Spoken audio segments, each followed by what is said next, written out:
India Pakistan war जो हो रहा है अभी आज की तारीख में, इंडिया पाकिस्तान की जो रिलेशंस है उस पर कमेंट करने के लिए कोई नहीं आएगा। टेररिस्ट और ये जितने टेररिस्ट इंफ्रास्ट्रक्चर है उनकी मदद से ये करता है, जिसको पूरा पूरा सपोर्ट ISI का, पाकिस्तान आर्मी का पूरा पूरा सपोर्ट इनको होता है। हमारी सिविलियंस को हम इवैक्यूएट कर रहे हैं, हमारे सिविलियंस जितने उनको एक मुनासिब जगह पे, सेफ जगह पे लेके जा रहे हैं। But this ongoing operations we can not afford to stop नहीं कर सकता अभी तक। कैसे बेबुनियाद सी चीज़ें, ऐसे बेबुनियाद से जो लांछन हमारी सरकार पे, या देखो मैं किसी सरकार का कोई मुमालिक नहीं हूँ, कोई वकील नहीं हूँ, मैं बिल्कुल पूरी तरह से इस चीज़ को पूरी तरह से खंडन करना चाहता हूँ। देखो हमारे स्टेप्स निर्भर करते हैं कि पाकिस्तान क्या स्टेप ले रहा है। तो बहुत ही एक घिनौनी हरकत जो पाकिस्तान ने अंजाम दी थी वहाँ पे, जिसमें हमारे 27 मासूम नागरिक जिसमें शहीद हुए थे। अच्छे प्लानिंग के साथ हमने उनके 9 टेररिस्ट कैंप्स को बर्बाद किया है जी। उनका जो टेरर इंफ्रास्ट्रक्चर उस पर हमने हमला किया 7 मई की रात को जी। और उसके बाद में कल जो सिचुएशन हुई, अब बॉर्डरिंग स्टेट्स है उसमें ड्रोन अटैक करने का बहुत कोशिश किया उन्होंने, बहुत सारे ड्रोन्स उन्होंने भेजे। जय माता दी, नमस्कार सभी को। एस्ट्रो विद द टॉक में एक बार फिर से आप सभी का बहुत बहुत स्वागत है। जय हिंद, जय भारत। जैसा कि आपने सभी ने देखा होगा थंबनेल पे, ये पॉडकास्ट जो होने वाला है आर्मी के ऊपर होने वाला है। आज हमारे पॉडकास्ट पे जो गेस्ट आए हैं बहुत ही इंटरेस्टिंग गेस्ट हैं, आप सबको बहुत मजा आने वाला है इस पॉडकास्ट पे। जो गेस्ट हैं वो है मेजर आदित्य देशमुख जी, जिन्होंने 5 से 6 साल अपनी सर्विस के LOC कश्मीर में दिए हैं और इनके ग्रैंडफादर जो हैं वो भी वर्ल्ड वॉर 2 में उन्होंने कंट्रीब्यूशन दिया है। आज हम इनसे देश की करंट सिचुएशन के ऊपर बात करने वाले हैं। जो इंडिया पाकिस्तान का जो वॉर चल रहा है, जो पहलगाम अटैक हुआ हमारे कश्मीर में, हमारे 27 टूरिस्ट, मासूम टूरिस्ट को मार दिया गया, उनके ऊपर जो अभी इंडिया में सिचुएशन चल रही है इसके ऊपर हम इनसे बात करेंगे, इनसे जानेंगे जो हम देशवासी हैं, इंडियन सिटीजन्स हैं, उनकी क्या रिस्पॉन्सिबिलिटी है इस हमारे देश के प्रति, हमें क्या-क्या गाइडलाइंस फॉलो करनी चाहिए, क्या-क्या चीज़ें हमें फॉलो करनी चाहिए और हमें देश के लिए क्या-क्या कंट्रीब्यूशन करना चाहिए, ये हम इनसे आज इस पॉडकास्ट में जानेंगे। तो बने रहिएगा इस पॉडकास्ट में हमारे साथ और इसको बिल्कुल भी स्किप मत करिएगा। बहुत ही इंटरेस्टिंग और इन्फॉर्मेटिव ये पॉडकास्ट आप सभी के लिए होने वाला है। जय हिंद, जय भारत। चलिए शुरू करते हैं इस पॉडकास्ट को। नमस्कार जी। नमस्कार। कैसे हैं आप? ओके। बहुत बहुत स्वागत है आपका हमारे पॉडकास्ट पर। थैंक यू हमें टाइम देने के लिए अपना। तो देशमुख जी, हम आपसे जानेंगे जो अभी करंट सिचुएशन चल रही है हमारे देश में, जो वॉर की सिचुएशन चल रही है, इंडिया पाकिस्तान में जो वॉर हो रहा है, इसके बारे में आप क्या कहना चाहेंगे? मैं तो सबसे पहले इस चीज़ बहुत बहुत धन्यवाद कहना चाहूँगा कि आपने मुझे इस पॉडकास्ट पे बुलाया, ताकि मैं हमारी जो नाम नागरिक है उनको भी थोड़ा अवेयर कर सकूँ कि अभी क्या चल रहा है, कैसी सिचुएशन है। देखिए, हमें पता है कि 22 अप्रैल को जो हुआ था जी, जो बहुत ही एक घिनौनी हरकत जो पाकिस्तान ने अंजाम दी थी वहाँ पे, जिसमें हमारे 27 मासूम नागरिक जिसमें शहीद हुए थे।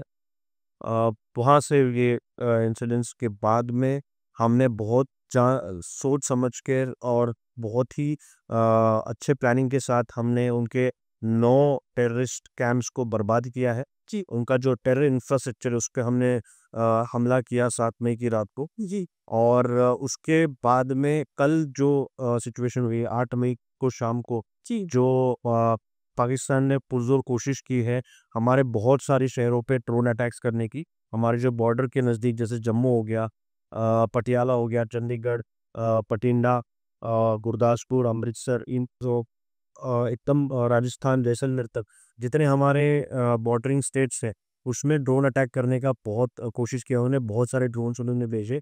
और हमारे पास जो S-400, हमारे पास जो एक आर्मी एयर डिफेंस की जो एक इक्विपमेंट है जिसने पूरे के पूरे ड्रोन्स को नेस्तनाबूद कर दिया। और हम देख रहे हैं कि बहुत सारी कल कल शाम को हम कंटिन्यूसली हम रात भर हम जैसे लोग को सो ही नहीं पाते, सही बात। तो हम काफ़ी देर तक देख रहे थे न्यूज़ में जो अपडेट्स मिल रहे थे हमको कि बहुत सारी जगहों पे जैसे ऑफिशियल कंफर्मेशन अभी उस चीज़ का पूरी तरह से हुआ नहीं है, लेकिन कराची पोर्ट पे भी हमने हमला किया था जी। और हमारी तीनों जो सर्विसेज है, नेवी, एयरफोर्स एंड आर्मी, तीनों ने वहाँ पे एक काउंटर ऑफेंसिव वहाँ पे ये किया है, लॉन्च किया है। काउंटर ऑफेंसिव से मेरा मतलब है कि जब हमें पहलगाम एक जो टेरर अटैक हुआ था, उसके जवाबी हमला हमने किया 7 मई को रात को। और जवाबी हमले के बाद जो उन्होंने हमें हमारे ऊपर अटैक किया है, जी, उसका हम पुरज़ोर जवाब दे रहे हैं। जिसका मतलब है कि ये फुल फ्लेजेड वॉर नहीं है, एक काउंटर ऑफेंसिव है। ऑफेंस काउंटर ऑफेंसिव जो उन्होंने ऑफेंसिव एक्शन हमारे बरखिलाफ लिया था, उसका हम पुरज़ोर जवाब दे रहे हैं। जी, तो उस चीज़ को काउंटर ऑफेंसिव बोलते हैं। तो काउंटर ऑफेंसिव हमने अभी लॉन्च किया था कल, जहाँ पे हमने बहुत सारे उनके ठिकानों को बर्बाद किया। उनका एयर डिफेंस सिस्टम जो है शहरों का, जैसे लाहौर हो गया, पेशावर हो गया, इस्लामाबाद हो गया, तो ऐसे शहरों का हमने एयर डिफेंस सिस्टम पूरी तरह से नेस्तनाबूद कर दिया है। जिसका मतलब ये है कि अभी अगर वो और हमारे ऊपर हमला करने का कोशिश करेगा, तो उनको मुँह की खानी तो पड़ेगी, कि उनके बहुत सारे शहर बर्बाद हो जाएँगे उस कोशिश में। तो ये चीज़ इंडियन आर्मी, एयर फोर्स और नेवी बहुत सोच समझ के और बहुत पहले से हमारी इस चीज़ का प्लानिंग ऑलरेडी होता है। इन सब चीज़ों के ऑलरेडी लेड डाउन एसओपीज़ होते हैं, जिसके हिसाब से हम लोग जैसे-जैसे सिचुएशन आती है, उस हिसाब से हम उसको एस्केलेट करते हैं। जी, अभी एस्केलेट करने का मतलब ये है कि एक स्टेप ऊपर जाना, ठीक? यानी कि सपोज़ अगर पाकिस्तान आर्मी ने या पाकिस्तान एयर फोर्स ने हमारे ऊपर जिस तरह से हमले किए 7 मई के हमारे रिस्पॉन्स के बाद, उस चीज़ का फिर पुरज़ोर हम जवाब दे रहे हैं। इसका मतलब ये नहीं है कि हम पूरी तरह से वॉर में हैं, बट हाँ, वॉर की कंडीशन है और अगर इस कंडीशन में थोड़े और हालात बुरे होते हैं, पाकिस्तान की तरफ से अगर ऑफ़ेंसिव थोड़ा बहुत और होता है, तो मुझे उसमें कोई शक नहीं है कि हम एक फुल फ्लेजेड वॉर में एंगेज हो जाएँगे और पूरी तरह से पाकिस्तान का नक्शा कंप्लीटली और प्रैक्टिकल तरीके से बदल जाएगा।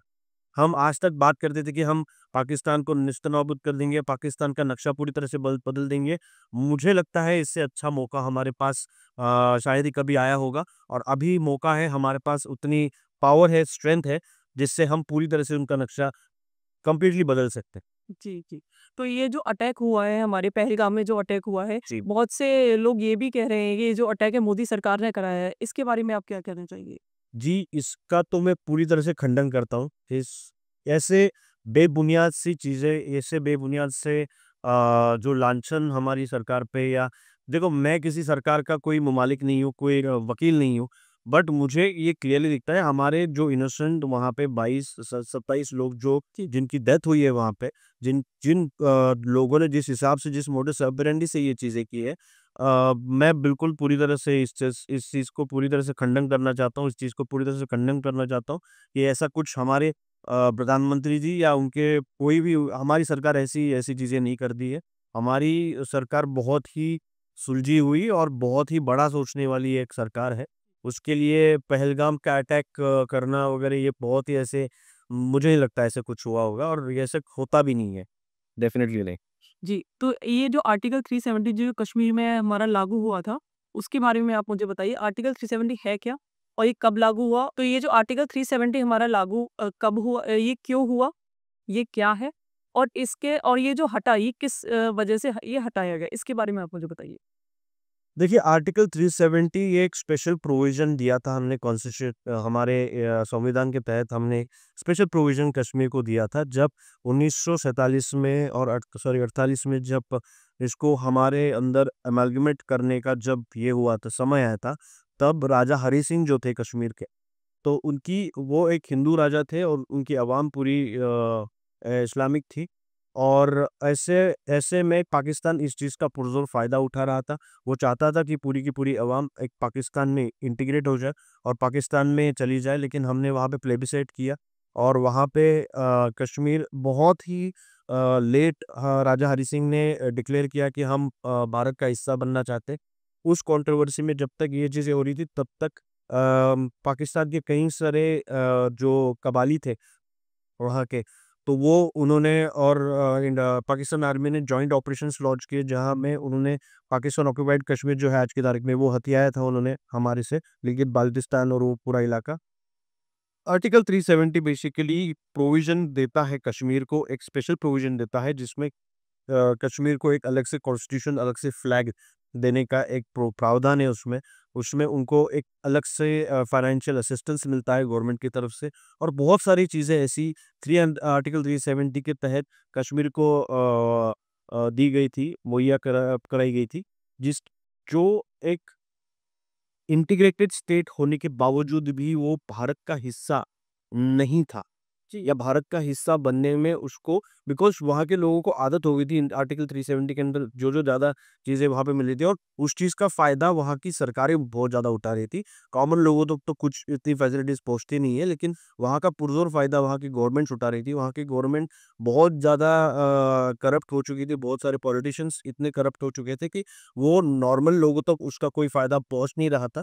तो इन सब को मद्देनज़र रखते हुए, और पाकिस्तान जो उस चीज़ का फ़ायदा उठा रहा था उसके स्पेशल प्रोविज़न होने का, तो ये सब चीज़ों को मद्देनज़र रखते हुए 2019 में जो एब्रोगेशन हुआ, ये आर्टिकल 370 का, जो पूरी the majority of parliament voted in that favour कि आर्टिकल 370 हटा देना चाहिए, और इसको एक नॉर्मल स्टेट का दर्जा देना चाहिए, या यूनियन टेरिटरी का दर्जा देना चाहिए। तो वो चीज़ वहाँ पे हुई। और 2019 में जब जम्मू कश्मीर का बाइफरकेशन हुआ, 2 यूनियन टेरिटरीज़ में उसका भाग हुआ। एक लेह लद्दाख अलग से जी। भाग बना, और जम्मू और कश्मीर श्रीनगर जो जम्मू कश्मीर है वो एक अलग यूनियन टेरिटरी बनी, जो कि अभी पिछले साल तक लेफ्टिनेंट गवर्नर के अंडर थी। और सक्सेसफुली हमने पिछले साल वहाँ पे इलेक्शंस कंडक्ट किए। वहाँ के अभी जो चीफ मिनिस्टर है, मुख्यमंत्री जो है उमर अब्दुल्ला, उन्होंने taken charge as chief minister पिछले 2024 में जो इलेक्शंस हुए थे उसके बाद में। अभी आर्टिकल 370 का हटा देना, ये पाकिस्तान के लिए बौखला जाने वाली बात थी। उनको लगता था कि कभी ये चीज़ होगी ही नहीं, हो ही नहीं सकती, वो रियलिटी में चेंज ही नहीं हो सकती, जिसका पुरज़ोर फ़ायदा उठाया जा रहा था पाकिस्तान। अब वो चीज़ होने के बाद उसको कश्मीर अपने हाथों से जाता हुआ दिख रहा है। तो वो बौखलाया हुआ कोई भी ये होता है, व्यक्ति होता है, वो कोई भी पुरज़ोर कोशिश करता है, छीना-झपटी करता है, जो अपने हाथ से जो चीज़ पहले ही नहीं थी, और वो चीज़ अपने हाथों में कैसे आए, या कुछ न कुछ प्रयत्न करता है। वो चीज़ अभी पाकिस्तान कर रहा है, और ये चीज़ें पाकिस्तान करते हुए ये टेररिस्ट, और ये जितने टेररिस्ट इंफ्रास्ट्रक्चर है, उनकी मदद से ये करता है, जिसको पूरा-पूरा सपोर्ट आईएसआई का, पाकिस्तान आर्मी का पूरा-पूरा सपोर्ट जिनको होता है, बिकॉज़ फुल फ्लेजेड वॉर वो अपने अगेंस्ट लड़ नहीं सकते, बिकॉज़ उनको पता है हमारे सामने वो बहुत ही वीक है। जी। और प्रॉक्सी वॉर में वो ज़्यादा बिलीव करते हैं। Proxy war in the sense कि जहाँ पे स्टेट स्पॉन्सर्ड टेररिस्ट आउटफिट्स और उनके इंफ्रास्ट्रक्चर को लेते हुए वो चीज़ें हमें हमारे ऊपर हमला करते हैं, टुकड़ियों में हमला करते हैं, स्मॉल टीम्स में हमला करते हैं। कहीं-कहीं हमारे टेररिस्ट इन्फिल्ट्रेशन कर दिया, कहीं कुछ चीज़ें हमारे हिंटरलैंड में स्लीपर सेल के मार्फत चीज़ें कुछ कर दी। तो ये सब चीज़ें करता है पाकिस्तान। तो आर्टिकल 370 हटने के बाद पाकिस्तान की ये चीज़ें हरकतें वो बढ़ने में ज़्यादा ज़्यादा बढ़ी है ये चीज़ें उसके हुँ। बाद में। But at the same time, चूँकि हमने हमारा प्लान बहुत पुरज़ोर तरीके से हमने ऑन ग्राउंड अप्लाई किया था। आर्टिकल 370 जब होने वाला था, जब एब्रोगेशन होने वाला था, तब हमारी बहुत सारी ट्रुप्स सीआरपीएफ की, आर्मी के जवानों की बहुत सारी टुकड़ियाँ वहाँ पे ऑलरेडी तैनात थी। कोई भी सिचुएशन को हैंडल करने के लिए। उसकी वजह से उसको वहाँ से डीएस्केलेट नहीं किया गया था। वो वहाँ पे फ़ौजें थी वहाँ पे, 1-2 साल तक वहाँ पे थी। उसके बाद में हमने जैसे-जैसे वहाँ से रिस्ट्रिक्शंस हटाना शुरू किया, वैसे-वैसे हमने टूरिज़्म को बढ़ावा दिया। बराबर। बहुत सारे लोग पिछले, अगर आप देखोगे 2019 से लेके 2024 तक इतना ज़्यादा इज़ाफ़ा हुआ है टूरिस्ट का उस पूरे इलाके में। बहुत ज़्यादा पहलगाम जैसी जगह जी। देखो। और वहाँ के लोकल लोगों को भी ये चीज़ समझ में आ गई कि टूरिज़्म कितना उनको दे सकता है, कितनी ज़्यादा इन्वेस्टमेंट आ सकती है। सही बात। उनको टूरिज़्म को मद्देनज़र रखते हुए, बिकॉज़ पूरे साल जहाँ पे मौसम इतना अच्छा हो, इतना बढ़िया मौसम हो, वहाँ पे ट्यूलिप गार्डन्स है, वहाँ पे डल लेक है, वहाँ पे पहलगाम है, वहाँ पे गुलमर्ग है, सोनमर्ग है, वहाँ पे इतनी ज़्यादा चीज़ें हैं, जैसे जिसको अभी पहलगाम को जैसे स्विट्ज़रलैंड ऑफ द ईस्ट बोला जाता है, वैसे इतनी सुंदर-सुंदर वादियाँ हैं वहाँ पे। तो वहाँ पे लोग एन्जॉय करने शुरू हो गए, वहाँ पे जाना शुरू हो गया था। और बीच-बीच में फिर जैसे पिछले साल रियासी में जो हादसा हुआ था, या अभी पहलगाम में जो उन्होंने किया, तो ये चीज़ें ऑब्स्टिकल्स है जो पाकिस्तान से देखा नहीं जाता, कि कश्मीर फल फूल रहा है, वहाँ पे टूरिज्म बढ़ रहा है, वहाँ पे इकोनॉमिक ग्रोथ हो रही है, वहाँ के लोकल लोगों को एम्प्लॉयमेंट मिल रही है।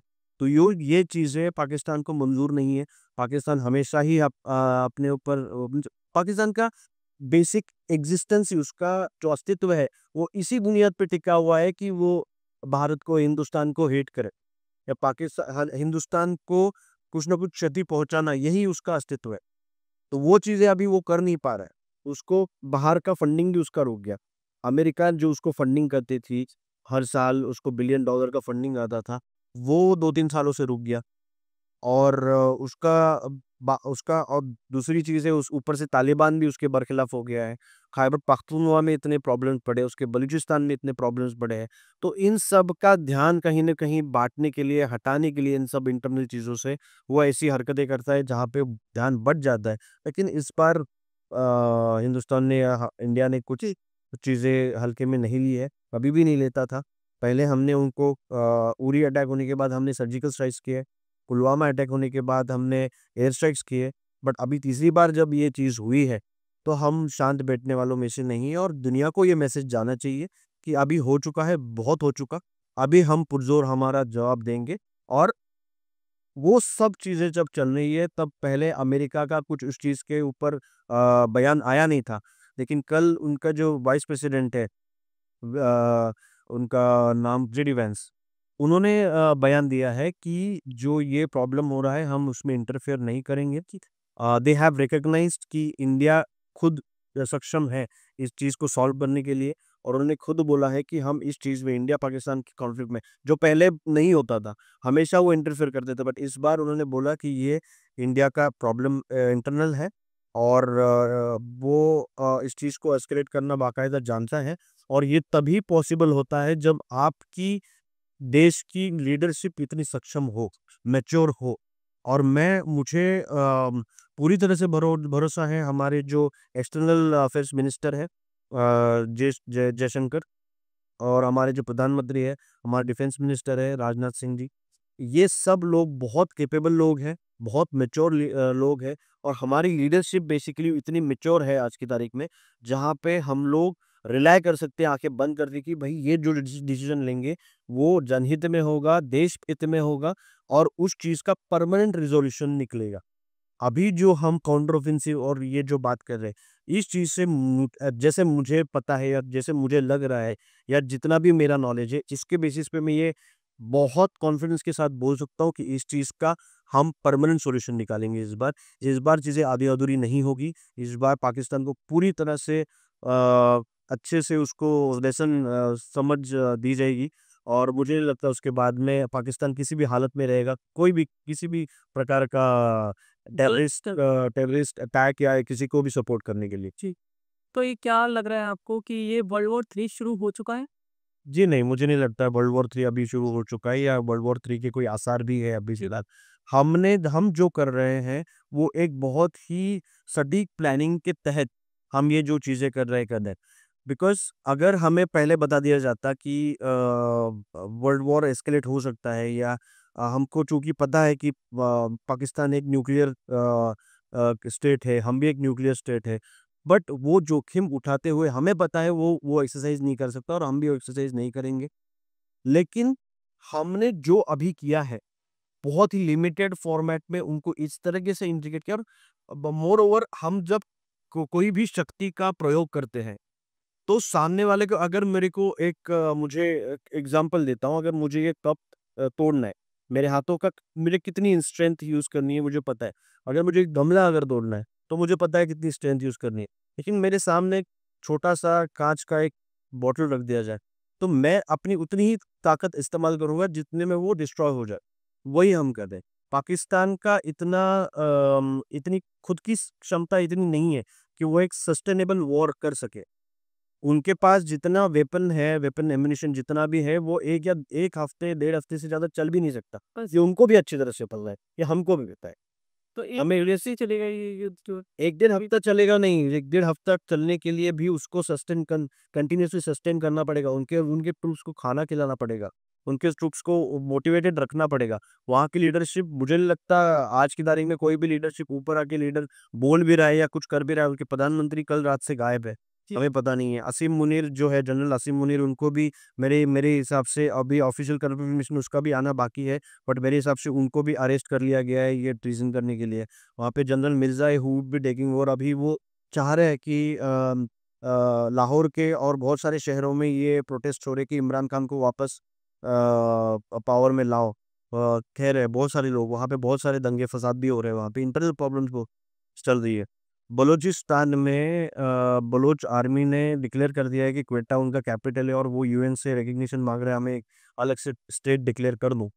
इतने सारे प्रॉब्लम जो इंटरनली भी चल रहे हैं उनके, और एक्सटर्नली हम भी उन पे इतना प्रेशर बढ़ा रहे हैं। जी। तो मुझे नहीं लगता वो किसी स्टेट में है कोई भी कमेंट करने की, या कोई भी वहाँ के बहुत सारे लोगों, अगर कल रात का अगर हम एक पूरा एक लेखा जोखा लिया जाए, तो बहुत सारे लोग वहाँ से प्राइवेट चार्टर प्लेन से भाग रहे हैं वहाँ से।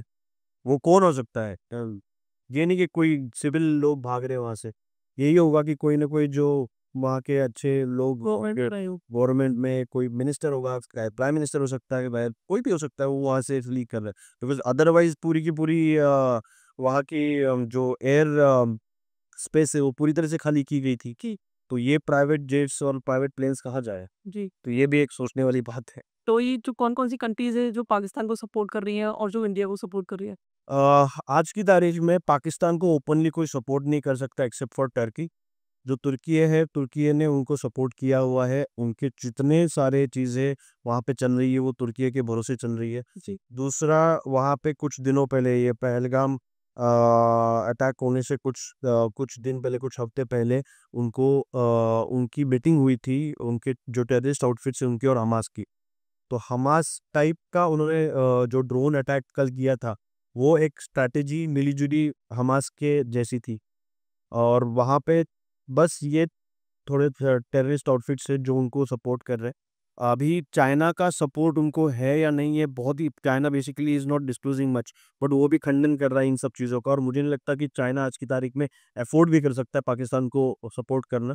क्योंकि वहाँ पे खुद के अलग उनके प्रॉब्लम्स है, और इंटरनेशनल जब फोरम की आप बात करते हो, जियोपॉलिटिक्स की जब आप बात करते हो, तो भारत खुद एक सुपर पावर बन के उभर के आ रहा है। और आज की तारीख में आप देखेंगे तो रशिया, अमेरिका, चाइना, हम हो गए, कोई भी ऐसा सुपर पावर नहीं है जो आज की तारीख में इज़ नॉट अंडर कॉन्फ्लिक्ट या वॉर में नहीं है। रशिया यूक्रेन के साथ वॉर में है, अमेरिका यमन के साथ वॉर में है, चाइना और ताइवान का टेंशन चल रहा है। कंसिस्टेंटली टेंशन बढ़ते जा रहा है उनके बीच में भी। हमारा और पाकिस्तान के साथ हो रहा है। तो ये पूरे दुनिया ने एक चीज़ तो मान ली है कि भाई India is one of the rising super powers जी, और इसके बरखिलाफ हम नहीं जा सकते। तो there will be entire world who will be standing by India, who will be standing with India, because हम लोग एक तो नॉन अलाइन्ड मूवमेंट वाले लोग हैं। हमें किसी से, हम बहुत ही न्यूट्रल कंट्री है। हम पर जब तक कुछ ज़्यादा प्रेशराइज़ नहीं हो तो हम किसी को सपोर्ट नहीं करते। हम चीज़ों का खंडन करते हैं।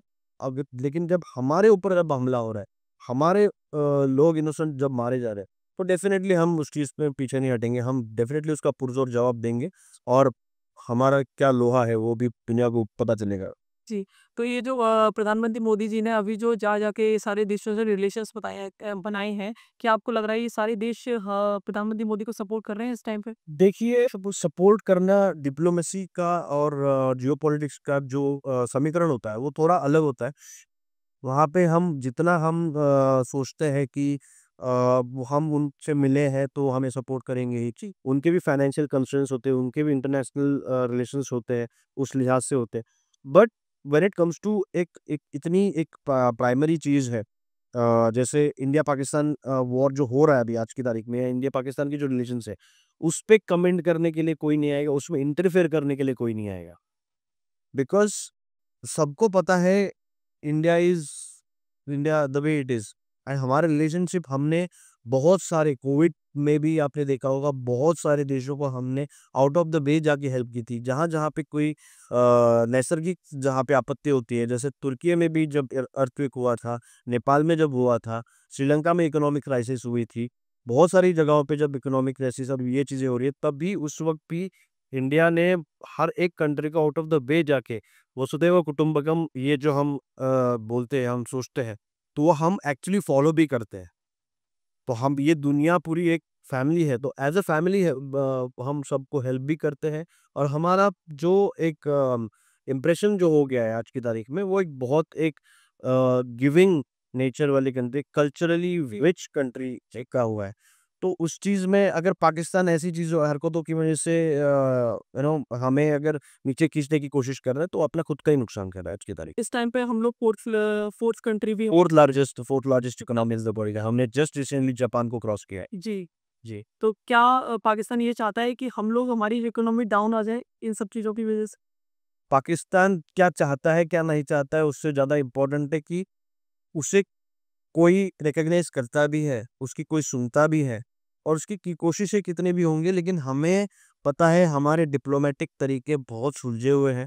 हमारी डिप्लोमेसी इज़ वर्ल्ड ऑफ, जहाँ पे हम चाणक्य की नीति को लेके चलते हैं। Chanakya was the first one to have written all these things. Arthashastra में उन्होंने लिखा था, उनके कौटिल्य शास्त्र में उन्होंने लिखा। तो ये सब जो हमारे सालों से हमारे यहाँ पे एक एज़ अ कल्चर हम लोग जिस चीज़ को फ़ॉलो करते हैं, पाकिस्तान किस खेत की मूली है, या बाकी देश भी जो सिखाने आते हैं डिप्लोमेसी इंडिया को, वो मुझे नहीं लगता इंडिया से बेहतर डिप्लोमेसी को कोई जान सकता है। इंडिया से बेहतर इन सब शास्त्रों को अच्छी तरह से जान सकता है। तो मैं ये जानना चाहूँगी, जैसे आपने एलओसी पर सर्व किया है 5 साल वहाँ कश्मीर में, जी। तो वहाँ पर अभी आर्मी को इस टाइम पे प्रेज़ेंट में क्या-क्या चैलेंजेस फेस करने को मिल रहे होंगे?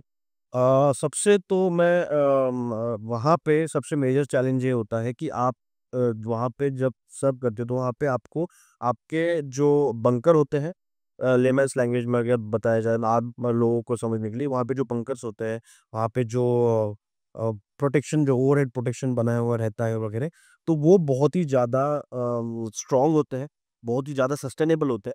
तो अगर वहाँ पे कंटिन्यूअसली आरटी शेलिंग हो रही है, तो हमारे ट्रूप्स बाहर ज़्यादा मूवमेंट नहीं कर सकते। उनको अंदर ही बैठना पड़ेगा, अंदर से मॉनिटर चीज़ें करनी पड़ती हैं। और कई बार ऐसा होता है कि जब इन्फिल्ट्रेशन, अभी ऐसे वक़्त जहाँ पे एलसी का बहुत ज़्यादा वहाँ पे फायरिंग हो रहा है, दोनों तरफ से बहुत ज़्यादा फायरिंग हो रहा है। तो ऐसे इस चीज़ में हमारा दुश्मन फ़ायदा लेता है उस चीज़ का, कि कुछ 2 ग्रुप्स, 3-4 ग्रुप्स इधर से, 3-4 ग्रुप्स उधर से, 3-4 टेररिस्ट का ऐसे ग्रुप्स अंदर इन्फिल्ट्रेट करने की कोशिश करते हैं। जिसका पूरी तरह से हम लोग अभी इस वक़्त जवाब दे भी रहे हैं। पूरी तरह से वो, लेकिन ये चीज़ें होने के ज़्यादा चांसेस बढ़ते हैं। तो इसमें रिस्क ज़्यादा बढ़ती है। एट द सेम टाइम अगर आप देखो, तो पूरी की पूरी जो फेंस है उसको हम पूरी की पूरी जो एलसी लाइन ऑफ कंट्रोल, उसको कवर नहीं कर सकते हम पूरी तरह से, बाय मीन्स मैन्युअली कवर नहीं कर सकते, बिकॉज वहाँ पे टेरेन है, कहीं पे बहुत ज़्यादा पहाड़ी है, कहीं पे एकदम से खाई है। तो उस चीज़ को हम इकट्ठा कवर नहीं कर सकते। तो उस चीज़ के लिए हमारे ड्रोन्स इफेक्टिव होते हैं, हमारे बाकी चीज़ें एग्जॉस्ट होती है, हमारे हमारे जो कम्युनिकेशन एस्टेब्लिशमेंट होता है वहाँ पे, तो वो सॉरी सर्वेलेंस एस्टेब्लिशमेंट जो होती है, तो सर्वेलेंस कंटिन्यूअस चलते रहता है, रात के वक़्त भी, दिन के वक़्त भी, कि भाई कहीं से कोई आ ना जाए। तो वो चीज़ें बहुत ज़्यादा लेवल पे, वो तो ऑन अ डेली बेसिस चलती रहती है। अभी इस वक़्त भी वही चीज़ें कंसिस्टेंटली बहुत ज़्यादा पैमाने पे चल रही होगी मेरे हिसाब से। और शेलिंग में क्या होता है कि हमें तो पता है शेलिंग कैसे, मीन्स उससे बचा कैसे जाए। लेकिन वहाँ के जो गाँव हैं छोटे-छोटे, उनमें जब शेलिंग होती है, तो हमारे मासूम लोग मारे जाते हैं।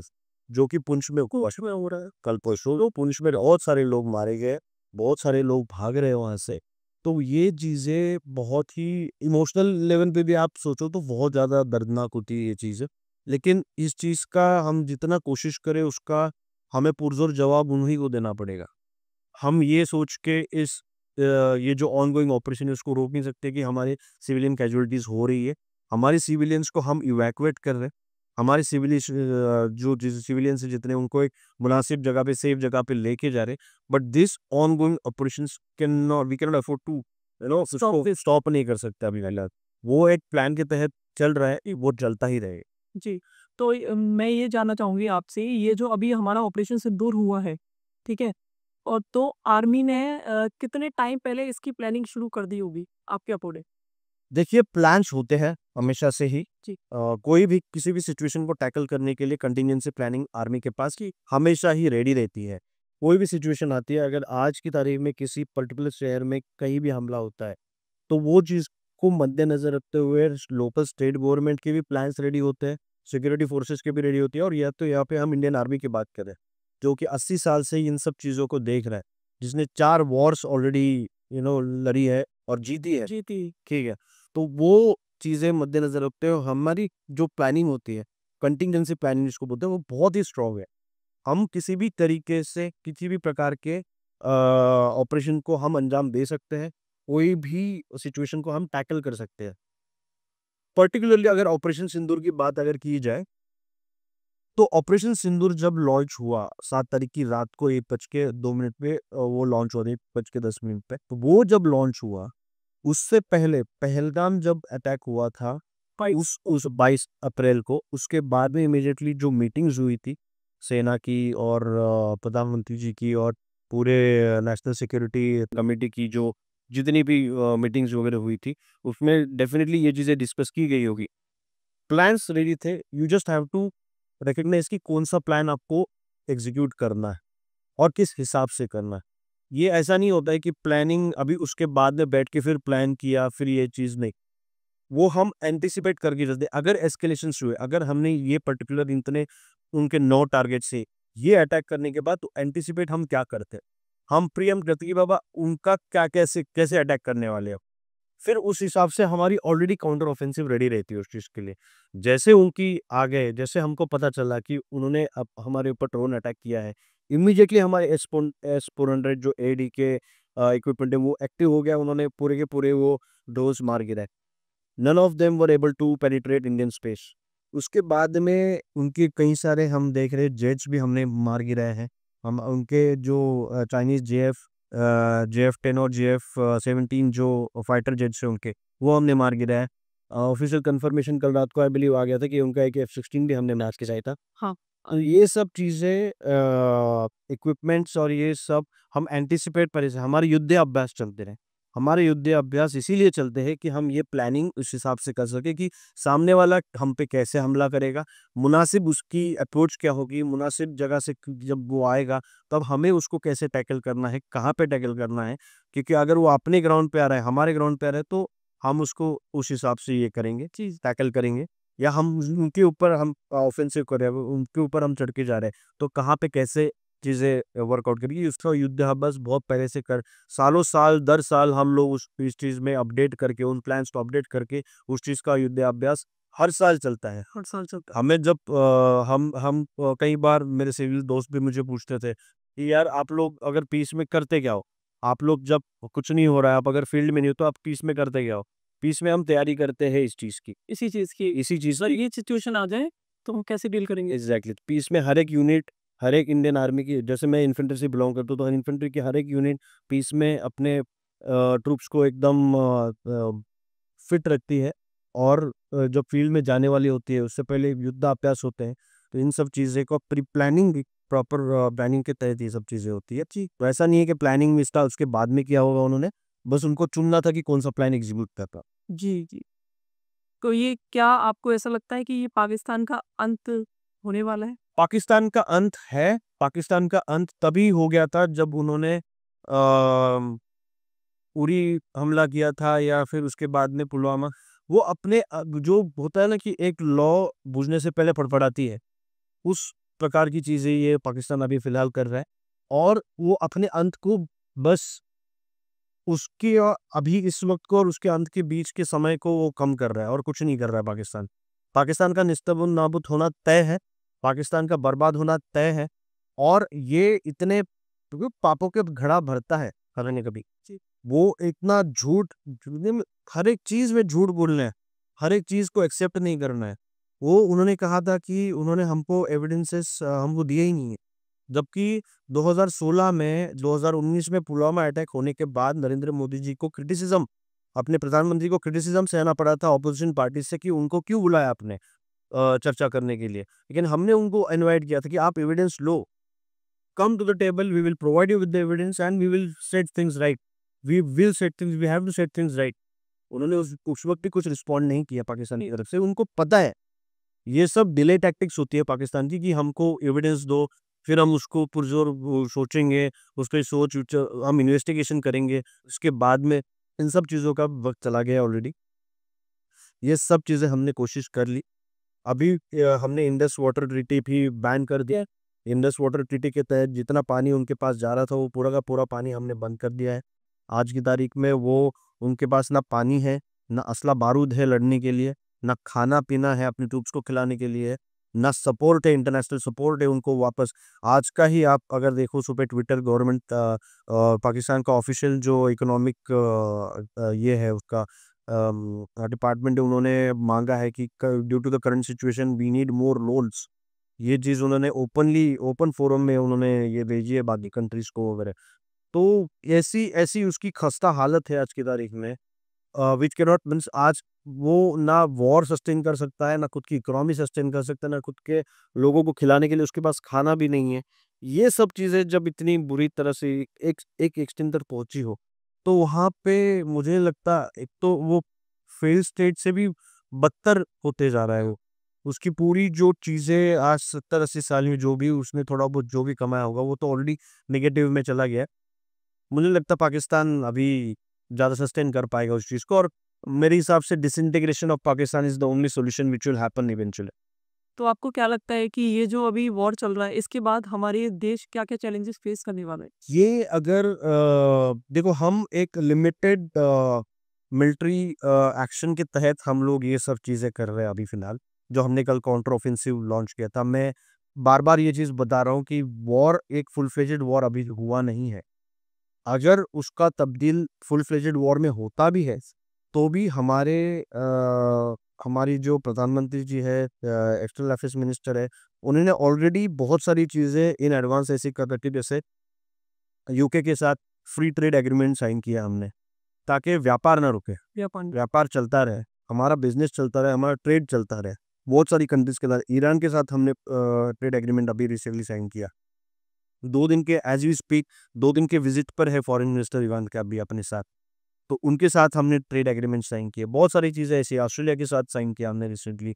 यूएस के साथ यूएस के जो वाइस प्रेसिडेंट आए थे 22 अप्रैल को ही वो अपैरेंटली इंडिया में थे। उनके साथ भी बहुत सारे एग्रीमेंट साइन किए। तो अब दर ट्रैक टू डिप्लोमेसी जिसे बोलते हैं, जो एग्रीमेंट्स की जो ट्रेड की जो बात करते हैं हम लोग, उसमें इंडिया बहुत पुरज़ोर और बहुत बढ़-चढ़ के हिस्सा ले रहा है।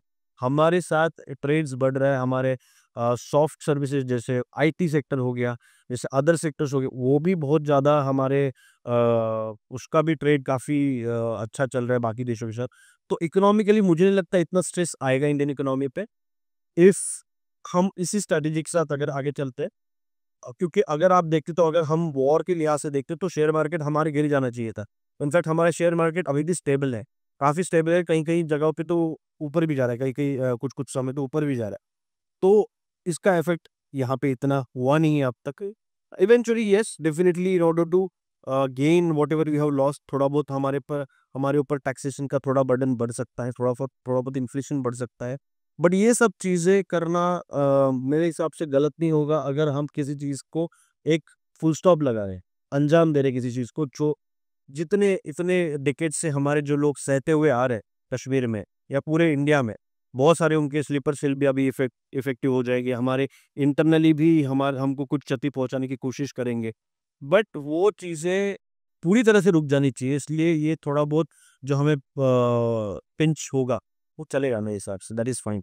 क्या लग रहा है इसके बाद दंगे हो सकते हैं हमारे देश में? दंगे नहीं होंगे हमारे देश में, बिल्कुल दंगे नहीं होंगे। हमारे लोग मैच्योर है, हमारी लीडरशिप मैच्योर है। हमारे कोई भी स्टेट आज की तारीख में या कोई भी ऑपोजिशन पार्टी का भी कोई लीडर या कोई भी ऐसा इंसान नहीं है जो इंडियन गवर्नमेंट को सपोर्ट नहीं कर रहा है। दैट इज़ आवर बेटे one of the greatest strengths which India has, कि हम लोग यूनाइटेड है आज की तारीख में। कोई भी हो, कोई भी इंसान हो, हम हिंदू, मुसलमान, क्रिश्चियन, सिख, ईसाई, इनमें किसी में भी हम बैर नहीं करते, जी, जी। ठीक है? तो ये अभी आज की सिचुएशन में everybody is supporting whatever steps government is taking, चाहे वो ऑपोजिशन लीडर क्यों क्यों ना लीडर हो, चाहे वो ऑपोजिशन स्टेट में जो ऑपोजिशन गवर्नमेंट बैठी है उनके लीडर्स क्यों ना हो, सभी सपोर्ट कर रहे हैं इस चीज़ को। और मुझे नहीं लगता इस चीज़ से दंगे, हाँ, यहाँ पे पाकिस्तानी स्लीपर सेल्स जो है, यहाँ पे पूरे इंडिया में जो फैले हुए हैं, वो शायद एक्टिव होके वो कुछ चीज़ों को अंजाम दे सकते हैं। बट मुझे नहीं लगता हमारी जो पुलिस है, जो इतनी एक्टिव ऑलरेडी हो चुकी है, उसको कंटिन्यूअसली जो नोटिफ़िकेशंस जो आ रही है गवर्नमेंट की तरफ से, हिदायतें जो आ रही है पुलिस को, लोकल पुलिस को, मुझे नहीं लगता कि वो किसी भी ऐसी चीज़ को होने देगी, because they are way too active right from Kanyakumari to Kashmir, all the police services are active right now. और दिल्ली पुलिस, जो कि मैंने कल सुना कि दिल्ली पुलिस की भी पूरी लीव्स वगैरह कैंसिल कर दी गई है, सबको ऑन ड्यूटी बुला गया है। कल रात को इंडिया गेट इवैक्यूएट भी हुआ है।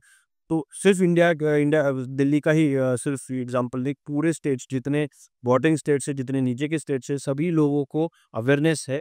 कुछ भी चीज़ ऐसे दाएँ बाएँ होती दिखेगी तो मुझे पूरा भरोसा है कि पुलिस, इंडियन लोकल जो सिक्योरिटी फोर्सेस है, वो पूरी तरह से अंडर कंट्रोल रखेगी इन सब चीज़ों तो को। हम जो आम आम नागरिक हैं इंडिया के, जो सिटीजन्स हैं, उनको अभी क्या-क्या चीज़ों का ध्यान रखना चाहिए? आगे आने वाले समय में, अभी आने वाले 1 महीने में ये जो वॉर चल रहा है, उसमें किन-किन चीज़ों का ध्यान रखें? क्या-क्या चैलेंजेज़ ऐसे वो आने वाले हैं उनके लिए, और क्या उसको कैसे ओवरकम कर सकते हैं वो लोग? देखिए, सबसे पहली चीज़ है तो हमारी सरकार की जो नियम है, या सरकार जो भी जनहित में ज़ाहिर कर रही है, जो भी चीज़ें ना, नोटिफ़िकेशंस होंगे, गैज़ेट नोटिफ़िकेशंस होंगे, जो भी अथॉरिटीज़ की तरफ से हमें जो नियमों का पालन करने की जो नियमावली आ रही है, उन्हें हम फ़ॉलो करें। अगर ब्लैकआउट के आदेश दिए जाते हैं कहीं पे, तो कृपया करके ब्लैकआउट का पूरी तरह से हमने उल्लंघन नहीं करना चाहिए, पूरी तरह से उसको फ़ॉलो करना है।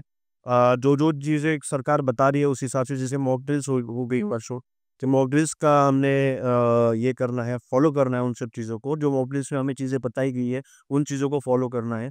एज़ अ न अवेयर नागरिक, एज़ समवन जो बहुत जागरूक है, उन सभी लोगों ने ये सोचना चाहिए कि अगर हमारी बॉर्डर पे अगर हमारे सैनिक लड़ रहे हैं वहाँ पे, वो हमको सेफ करने के लिए लड़ रहे हैं वहाँ पे, तो हमने हमारा जो भी छोटा-मोटा काम है, छोटा-मोटा व्यापार है, उसमें ईमानदारी से हम लोग काम करें।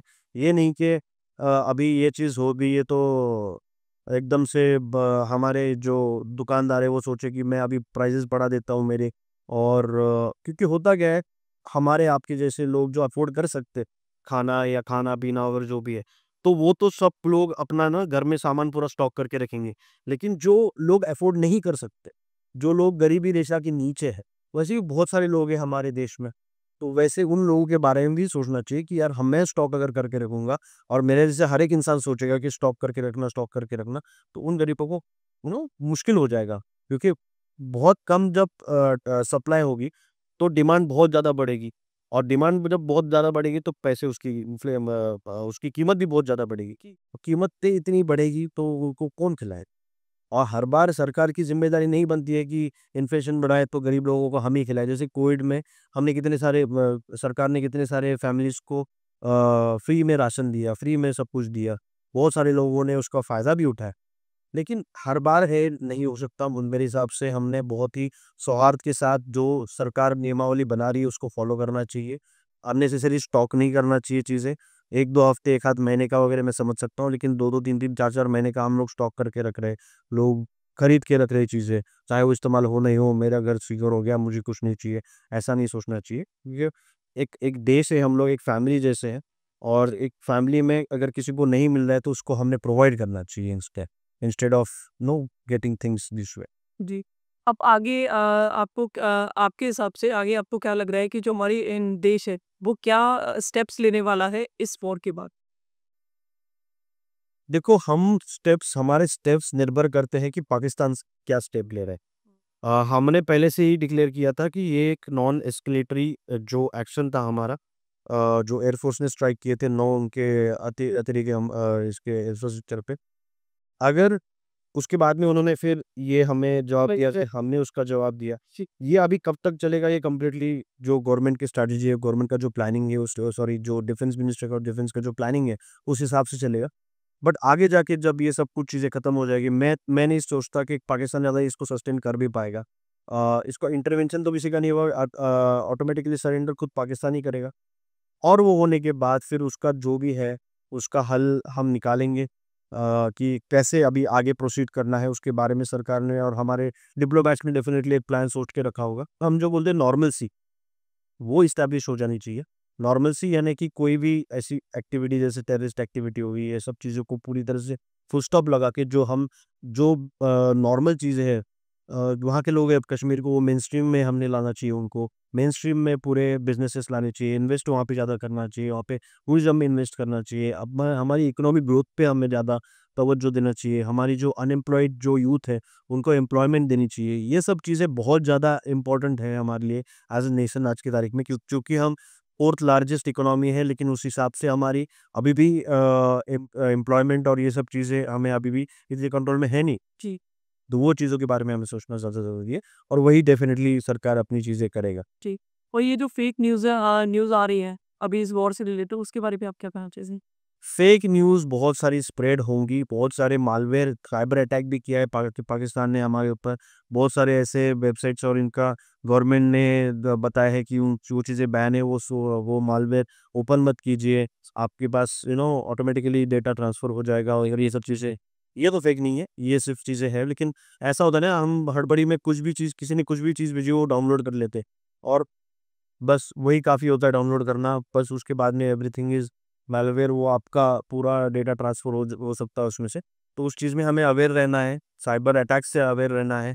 फेक न्यूज़ तो डेफ़िनेटली हमें पता चलता है, जो आपको अगर लगता है फेक न्यूज़ है तो उसको फॉरवर्ड मत कीजिए, रिपोर्ट कीजिए। नियरेस्ट आपके साइबर क्राइम के हर एक एक्टिव नोड्स है हमारे शहरों में, वहाँ पे रिपोर्ट कीजिए कि ये फेक न्यूज़ फैल रही है, तो उसको ऑटोमेटिकली वो बैन कर देंगे।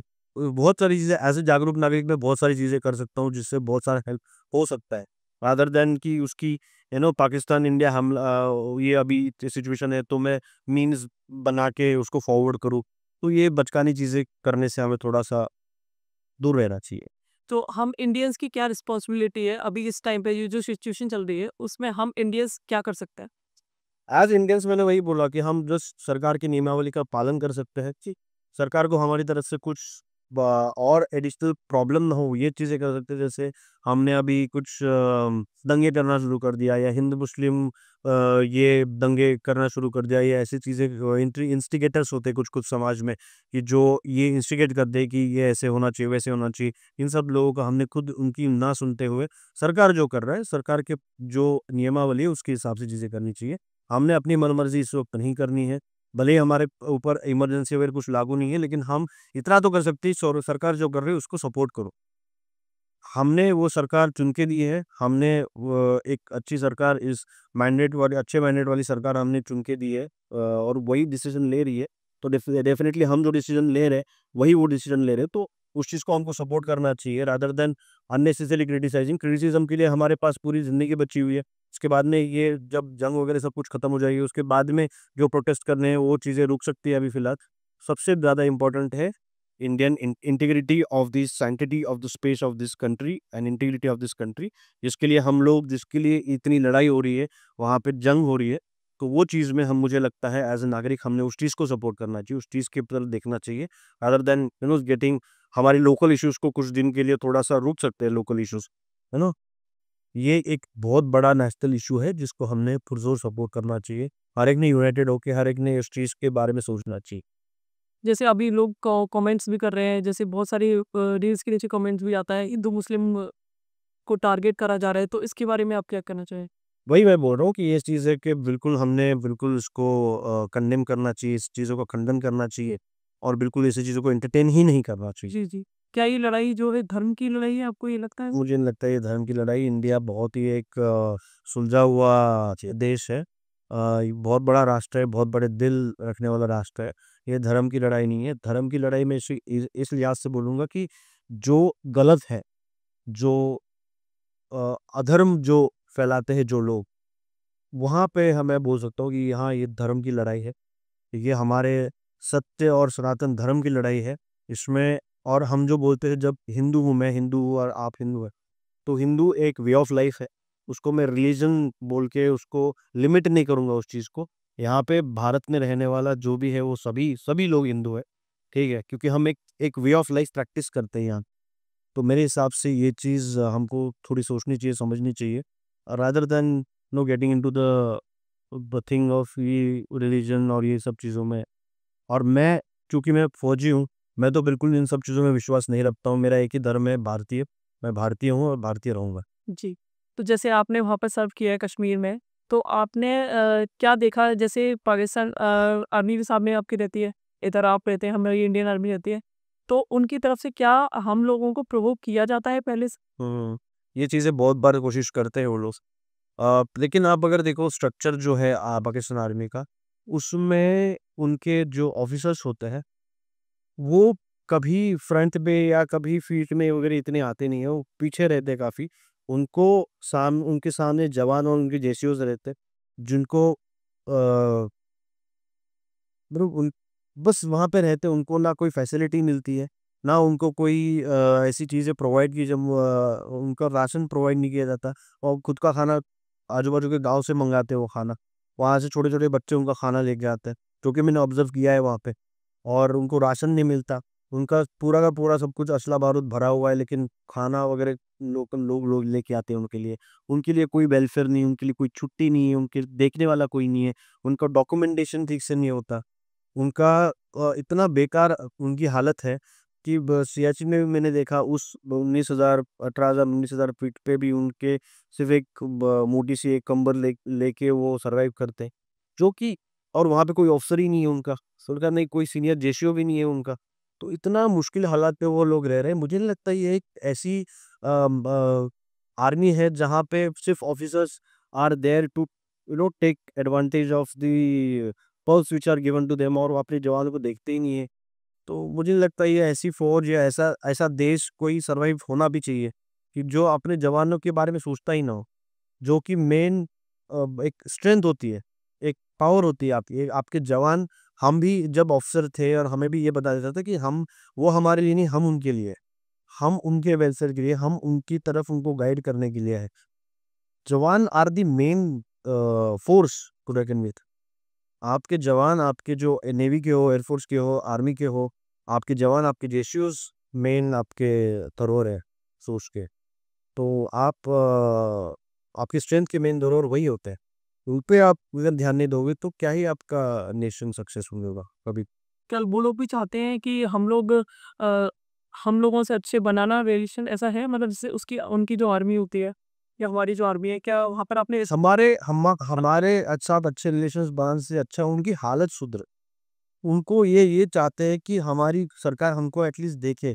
बेसिक जो चीज़ है, फूड, फूड, शेल्टर, खाना-पीना, ये बेसिक जो चीज़ें होती है, वो तो प्रोवाइड करे, वो तो मुहैया करे। बात होती है वहाँ पहले से? हाँ। बात नहीं होती है, लेकिन कभी-कभार ऐसे पता चल जाता है, फिर बहुत ही रेयरली ऐसे कभी इंटरेक्शन भी हुआ, उनकी हालत देख के हमको पता चल जाता है कि वहाँ के नॉर्मल लोगों के साथ कभी-कभार बातचीत हो जाती है, और जब हम फेंस में होते हैं तो बहुत ही बेकार हालत है। और उनके लोग खुद इतने उनसे ये हो गए हैं। वहाँ पर भी मतलब जैसे धर्म को लेकर के कुछ वो करते हैं? मतलब आप लोगों को कुछ कहते हैं कि आप नहीं वहाँ किस पे नहीं, नहीं, यहाँ पे कुछ अ, नहीं होता है। वहाँ पे तो ऐसे कुछ होता है। ऐसा कुछ हुआ नहीं आप फिर से? नहीं, मीन्स मेरे साथ तो नहीं हुआ एटलीस्ट। ओके। और भी आपके जो फ्रेंड्स वगैरह रहे हों कुछ? नहीं, वैसे तो धर्म के नाम पे ऐसे कुछ नहीं होता। We are a very professional army, हम इन सब चीज़ों को इम्पोर्टेंस देते नहीं है। और हम जब फ़ौज में भी आते हैं तो हमको ये 2-3 चीज़ें बताई जाती है कि हम we never discuss religion, we never discuss women, we never discuss money, we don't discuss this kind of things ever. मैं आपको एक उदाहरण देता हूँ कि मैं जब सिक्किम में था, तो मेरे 2IC थे, उनका नाम नहीं लूँगा मैं, लेफ्टिनेंट कर्नल। वो वो खुद मुसलमान थे। उनकी जो मिसेज़ थी, मैम, वो क्रिश्चियन थे। और वहाँ पे एक दिन हमारे सीओ जो थे, वो नहीं थे स्टेशन में, आउट ऑफ स्टेशन गए हुए थे। तो वहाँ पे महादेव की पूजा होनी थी, महाशिवरात्रि थी, तो महादेव का अभिषेक होना था। उस दिन हमारे 2IC ने और हमारी जो मैम थी, वो क्रिश्चियन थी, उन दोनों ने मिलके अभिषेक किया था वहाँ पे। तो हम फ़ौज में, हम सर्वधर्म स्थल होता है हमारे फ़ौज में, वहाँ पे मंदिर, मस्जिद, गुरुद्वारा सभी एक ही इसमें होते हैं, कॉम्प्लेक्स में होते हैं। और हम सभी को वैसे ही मानते हैं जैसे कोई भी रिलीजन का म्यूचुअल रिस्पेक्ट करना, वही चीज़ें हमें सिखाई जाती है, और तब हम ज़्यादा इन सब चीज़ों में विश्वास नहीं रखते। जो है वो है। जी। जितने भी आपने एरियाज़ में सर्व किया है पूरे भारत में, तो वहाँ पे सबसे ज़्यादा कौन-सा ऐसा जगह रहा है जहाँ पे आपको सबसे ज़्यादा चैलेंज लगा है? उन सोशल सेक्टर में सबसे ज़्यादा, बिकॉज़ वहाँ पे हमें को आए दिन को ऑपरेशंस करने पड़ते थे, वहाँ पे एम्बुश में जाना पड़ता था। बहुत सारी चीज़ें ऐसी होती थी जहाँ पे हम लोगों को वहाँ पे रह के वो चीज़ें करनी पड़ती थी, और आए दिन आरटी सेलिंग होना, cross border seize fire violation होना, ये चीज़ आए दिन हुआ हुआ करती थी। तो वो काफ़ी चैलेंजिंग था। और सियाचिन भी इक्वली चैलेंजिंग था, वहाँ पे नेचर की लड़ाई सर्वाइव करना, सर्वाइव करना, बहुत ठंड, -40 -50 डिग्रीज़ द टेम्परेचर कैसे ऐसा। सर्वाइव करती हो? तो बस हमारी गवर्नमेंट हमें इतना हमारा ध्यान रखती है कि हमें अच्छा राशन मिलता है वहाँ पे, अच्छा कपड़ा मिलता है पहनने के लिए, अच्छा सुविधाएँ होती है वहाँ पे। फिर भी ऑक्सीजन कम होता है, बहुत सारी चीज़ें वहाँ पे है, लेकिन वो उतना तो करना पड़ेगा। अगर हम अपने आप को स्ट्रॉन्ग फौज समझते हैं और उस चीज़ को, वो लेगेसी कैरी ऑन करने के लिए कुछ टफ चीज़ें हमें करनी पड़ती है, तो मंजूर है। तो उसको कहीं ख़त्म करते हैं। चल, जी बहुत अच्छा लगा आपसे मिल करके। थैंक यू देशमुख जी, बहुत अच्छा लगा और इतनी सारी चीज़ें हमने अभी डिस्कस करी। अभी जो करंट सिचुएशन कर्तव्य नेसेसरी, और मुझे लगता है कि हमारे व्यूअर्स भी अगर उसको देखेंगे तो उनको बहुत सारी चीज़ें जानने को मिलेंगी। बहुत सारी इन्फॉर्मेशन इनको मिलेगी करंट सिचुएशन के ऊपर। तो ख़त्म करते हैं। बहुत अच्छा लगा। धन्यवाद जी हमारे पॉडकास्ट पे आने के लिए, अपना समय देने के लिए। Thank you. Thank you.